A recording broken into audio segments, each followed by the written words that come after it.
Hello प्यारे बच्चों, कैसे हैं आप सब। आई होप कि आप सब बहुत बढ़िया हैं। आज हम करेंगे चैप्टर नंबर 4 इतिहास का कक्षा 11 का। ठीक है, पाठ का नाम है इस्लाम का उदय और विस्तार लगभग 750 ईस्वी से 1200 ईस्वी के बीच हुआ। ठीक है, इस्लाम धर्म का।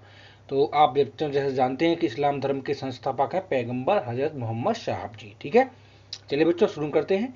इस चैप्टर में आपको जो क्वेश्चन आंसर हैं बिल्कुल छोटे मिलेंगे, इजी मिलेंगे।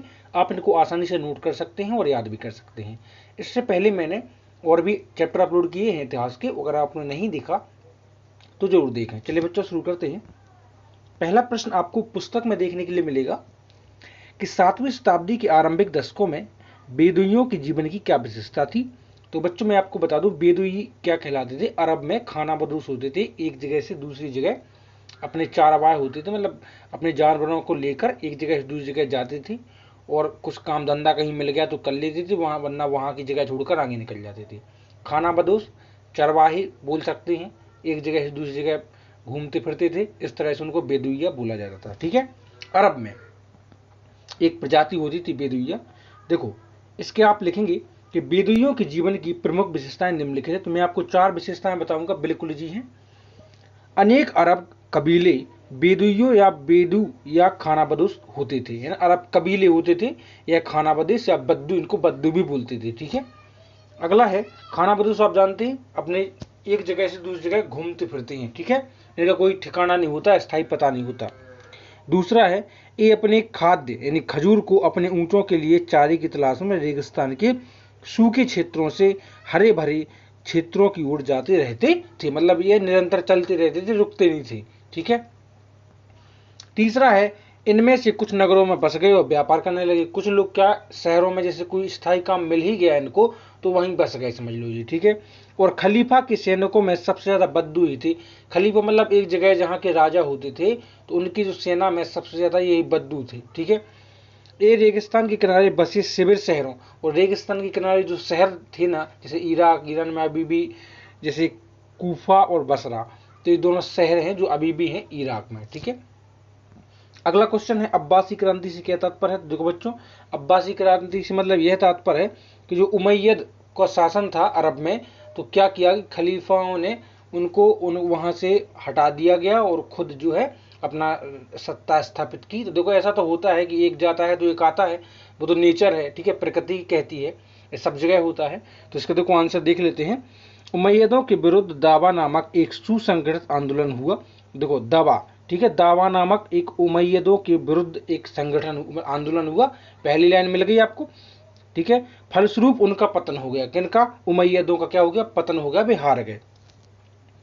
अब देखो आपको यहां से लिखना है कि सन 1750 में उनके स्थान पर मक्काई मूल के अन्य परिवार यानी अब्बासिदों को स्थापित कर दिया गया और यही जो है अब्बासी क्रांति कहलाती है। आप यहीं पर फिनिश कर सकते हैं, इतना ही। ठीक है, वास्तव में अब्बासियों ने उमैयद शासन की जमकर आलोचना की और पैगंबर द्वारा स्थापित मूल इस्लाम को पुनः बहाल करने का वादा किया। वे उसमें सफल भी रहे, इसे ही अब्बासी क्रांति की संज्ञा दी गई है। ठीक है, प्रश्न नंबर तीसरा है आपका कि अरबों, ईरानियों और तुर्कों द्वारा स्थापित राज्यों की बहुसंस्कृतियों को उदाहरण दीजिए। अब देखो बहुत सारी संस्कृतियां हैं, अलग अलग देश की अलग अलग संस्कृतियां होती हैं, तो उसी को हमको इस क्वेश्चन में बताना है। देखो अरबों, ईरानियों और तुर्कों द्वारा स्थापित राज्य जातीय पक्षपात रहित थे। ठीक है, जातीय पक्षपात रहित थे, उनमें जातीय पक्षपात नहीं था। ठीक है, सब एक जैसे थे, सब सोचते थे कि हम सब एक ही हैं। ठीक है, उनमें कोई भेदभाव नहीं था जाति का। ये राज्य किसी एकल राजनीति व्यवस्था या किसी संस्कृति की एकल भाषा के बजाय सामान्य अर्थव्यवस्था व संस्कृति के कारण संबद्ध रहे। मध्यवर्ती इस्लामी देशों में व्यापारी, विद्वान और कलाकार स्वतंत्र रूप से आते जाते थे।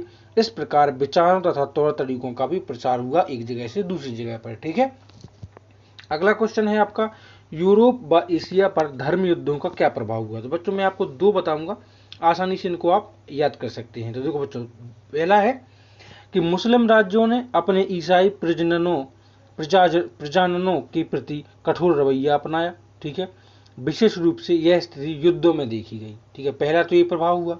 दूसरा हुआ कि मुस्लिम सत्ता की बहाल के बाद भी पूर्व तथा पश्चिम के मध्य इटली के व्यापारिक समुदायों का अपेक्षाकृत अधिक प्रभाव था। तो 2 आप हैं, आसानी से लिख सकते हैं।